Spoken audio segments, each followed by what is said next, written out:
Panibagong araw, panibagong ganda na naman ang makikita nyo sa akin. O diba, pak na pa. Ang ganda, diba? Charot. Abay, naglalandi na. Wala pang introduction. Nakakaloka ka. Hello Philippines and hello world. Another day, another vlog. Manawa kayo sa mukha ko ngayon at puro mukha ko ang makikita. Nakakaloka.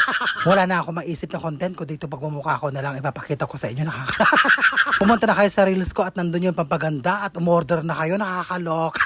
Yun lang naman yung ginagamit ko. Panay na ang chika, may masabi lang, nakakaloka ka. Siyempre wala na ako maisip na sasabihin, nakakaloka ka talaga. At heto na nga, at nandito na ako sa aking trabaho as usual, araw-araw kong ginagawa to.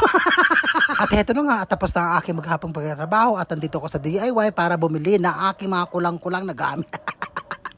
Ay, wala na akong masabi, nakakaloka. Inaraw-araw ko na ngayon pagpunta dito. Pagkatapos mag-window shopping lang pala ako, ang kapal ng mukha. Ano mo, napakadaming pera, nag-shopping araw-araw. Actually, isa lang naman yung pinakay ko dito. O sige, tawa ka na naman ng tawa at mayroon na naman masasabi sa'yo yung tita mo, nakakaloka. O nabubulol ka na bakla. Tinatamad na akong ulitin, nakakaloka.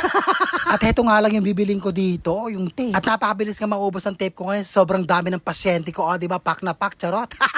At heto nga, at reflex ko lahat ng mga tinda dito para may magustuhan kayo. Pumunta kayo rito sa DIY, dito sa Santa Rosa, Nueva Ecija, Philippines. Para magpunta kayo, walang nagpupunta rito, kukunti ang tao, nakakaloka. Napakamura kayo ng mga bilihin dito. Heto nga, at andito ko sa palengke ng Santa Rosa, paano napakadami ko ng wala. Wala na akong sabon, wala na akong kung ano-ano, etc.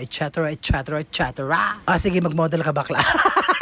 At heto nga, at bumibili na ako ng kung anik-anik. O diba, nakikita niya yan.